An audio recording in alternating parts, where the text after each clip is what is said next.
ఉన్నారు. నేను చాలా బాగున్నాను. మీరందరూ కూడా బాగుండాలని ఆ దేవుణ్ణి కోరుకుంటున్నానండి.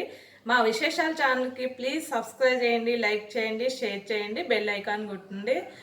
ఈరోజు చికెన్ గోంగూర కర్రీ అండి. నా స్టైల్లో నేను చేస్తున్నాను, చూడండి. ఉల్లిపాయలు 2 అండి పెద్దవి, టమాటాలు 2 మీడియం సైజు, పచ్చిమిర్చి 6 అండి, ఎండుమిరపకాయలు ఒక 2, అల్లం వెల్లుల్లి పేస్ట్ 1 టేబుల్ స్పూన్ అండి, కొత్తిమీర కొంచెము, కరివేపాకు కొంచెము, ఇంకా 1 కట్ట గోంగూర అండి, చికెన్ అండి 1/2 కేజీ చికెన్. ఓకేనండి, ఇప్పుడు స్టార్ట్ చేస్తాను.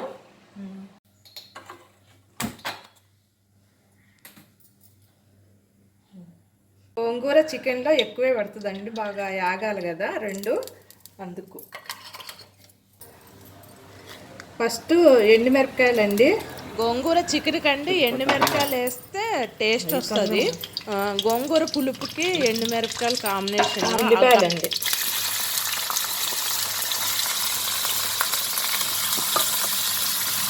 తర్వాత పచ్చిమిరపకాయలు, తర్వాత యాంచాలండి.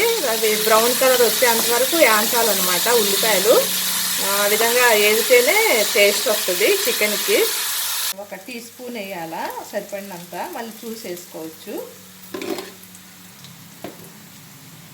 నన్ను నీళ్ళు వేయొద్దు. కరివేపాకు, ఉప్పు వేసేసరికి బ్రౌన్ కలర్ వస్తుంది ఆనియన్స్. అప్పుడు అల్లం వెల్లుల్లి పేస్ట్ వేయాలన్నమాట. నా బ్రౌన్ కలర్ వచ్చింది కదండి, ఇప్పుడు అల్లం వెల్లుల్లి పేస్ట్ వేయాలా. ఇది కొంచెం పచ్చివాసన లేకుండా యాంచాలండి అల్లం వెల్లుల్లి పేస్ట్. ఆ విధంగా అయితేనే టేస్ట్ ఉంటుంది చికెన్కి.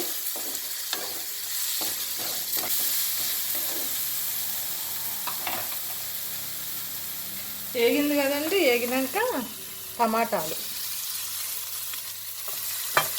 ఇది కూడా మెత్తగా ఉడకాలన్నమాట.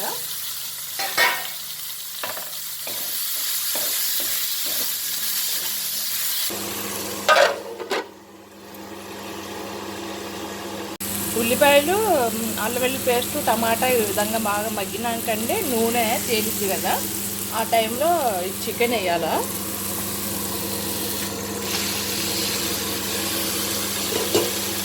చికెన్ వేసి కలపాలండి. ఈ విధంగా కలిపినాక సిమ్లో పెట్టాలా, చిన్నగా వేగాలన్నమాట. హైలో పెడితే మాడిపోతుంది. ఈ విధంగా మూత పెట్టేసి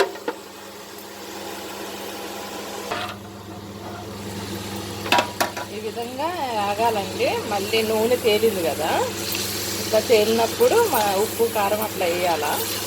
అంటే చికెన్ మంచిగా వేగినట్టు అన్నమాట, పచ్చి వాసన లేకుండా తీసుకొచ్చి ఈ విధంగా వేగాల. ఈ విధంగా ఆయిల్ వస్తుంది కదండి, రిలీజ్ అయినాక ఇప్పుడు పసుపు వరుసగా వేయాలన్నమాట. ఉప్పు కారం అట్లా 1 టీ స్పూన్ పసుపు అండి, 1 టేబుల్ స్పూను కారము, 1 టీ స్పూను ధనియాల పొడి, గరం మసాలా 1/2 టీ స్పూన్ అండి,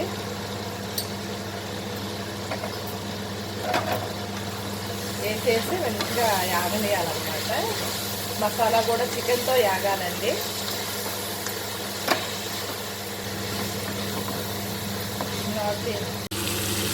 జీలకర్ర పొడి అండి 1 టీ స్పూను. ఈ విధంగా ఏం చేసి బాగా ఫ్రై అవుతుందండి. ఫ్రై అయిన తర్వాతనే చికెన్ ఫ్రై అయిన తర్వాత అండి గోంగూర వేయాలా. మసాలా బాగా పడుతుంది కదా, పట్టినప్పుడు ఈ విధంగా గోంగూర వేయాలండి.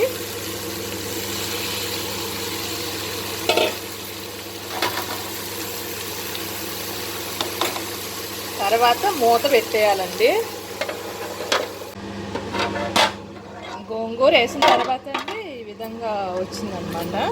చక్కగా నూనెతో పాటు ఉడుకుతూ ఉంది. భలే పుల్లగా భలే స్మెల్ వస్తుంది చూడండి గోంగూర చికెను. వాటర్ వచ్చేసి మసాలా చికెన్తో పాటు మంచిగా దగ్గరికి ఉడికిద్ది అనమాట. అన్నంలో కలుపుకుంటే భలే ఉంటుందండి. ఇది చేస్తుంటేనే నోరు ఊరుతుంది. మీకు ఎలా ఉందండి? మీకు కూడా తినాలనిపిస్తుందా? కామెంట్ చేయండి. వేడి వేడి అన్నంలో గోంగూర చికెన్ వేసుకుంటే చాలా చాలా బాగుంటుంది. ఈ విధంగా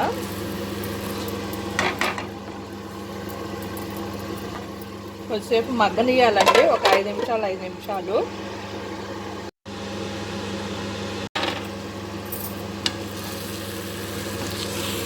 ఈ విధంగా యాగాలండి మంచిగా, బాగా నూనె కూడా తేలుతుంది. అదే గోంగూర కూడా వేగినట్టు అనమాట. అట్లా ఆ విధంగా ఆయిల్ తేలితే చికెన్ కూర ఈ విధంగా నూనె తేలేకండి కొంచెం వాటర్ పోద్దాము. చాలు, హైలో పెట్టాలి, దగ్గర ఉడుకుతుంది. హైలో పెట్టేసి మెత్తగా చికెన్ మంచిగా ఉడికిద్దండి. ఈ విధంగా చేస్తే గోంగూర చికెన్ మంచి విటమిన్ ఫుడ్ అండి. అందరూ ఈ సండే ట్రై చేయండి, టేస్ట్ చూసి చెప్పండి. అంత బాగుంటుంది అనమాట గోంగూర చికెను. పిల్లల దగ్గర నుంచి పెద్దవాళ్ళ దగ్గర అందరూ ఇష్టపడతారండి. ఈ స్టైల్లో చేసి చూడండి. ఫైనల్గా ఇలా ఉంటుందండి చికెన్, గోంగూర చికెను. ఈ విధంగా గోంగూర చికెన్ ట్రై చేయండి, చాలా బాగుంటుంది. వీడియో నచ్చింది అనుకుంటున్నాను. ప్లీజ్ సబ్స్క్రైబ్ చేయండి, లైక్ చేయండి, షేర్ చేయండి, బెల్ ఐకాన్ కొట్టండి. మంచి మంచి వంట వీడియోలు వస్తుంటాయి, చూస్తూ ఉండండి. మరో వీడియోతో మీ ముందు ఉంటాను. ఓకేనండి, బాయ్ బాయ్.